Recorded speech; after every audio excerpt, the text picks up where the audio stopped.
रूस और ईरान एक ऐसी परियोजना पर काम शुरू कर रहे हैं जो भारत के लिए किसी खजाने से कम नहीं होगी। इस परियोजना के पूरे होते ही रूस और भारत एक सड़क से जुड़ जाएंगे। ये अपने आप में हैरान करने वाली परियोजना है।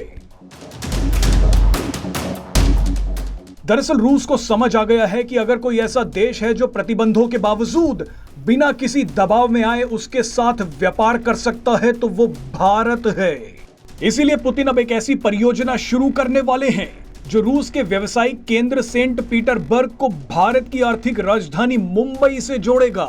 रूस के इस मास्टर स्ट्रोक में ईरान भी उसका साथ दे रहा है, क्योंकि ईरान भी रूस की तरह अमेरिकी प्रतिबंधों को झेल रहा है।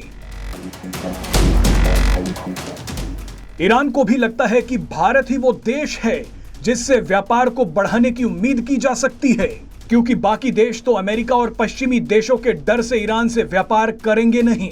इसी के चलते रूस और ईरान ने 25 अरब डॉलर की लागत से बनने वाले 3000 किलोमीटर लंबे रास्ते का खाका तैयार कर लिया है। इस परियोजना का नाम है international north south transport corridor.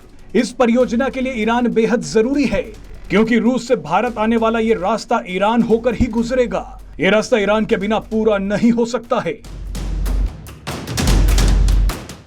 आपको बता दें कि ये जमीनी और समुद्री रास्ता सेंट पीटरबर्ग से मॉस्को पहुंचेगा, उसके बाद ये अस्त्रखान से कैस्पियन सी के रास्ते ईरान पहुंचेगा और आखिर में ईरान की राजधानी तेहरान और भारत के बनाए गए चाहबार पोर्ट से होते हुए इस रास्ते से सामान मुंबई बंदरगाह तक पहुंचेगा।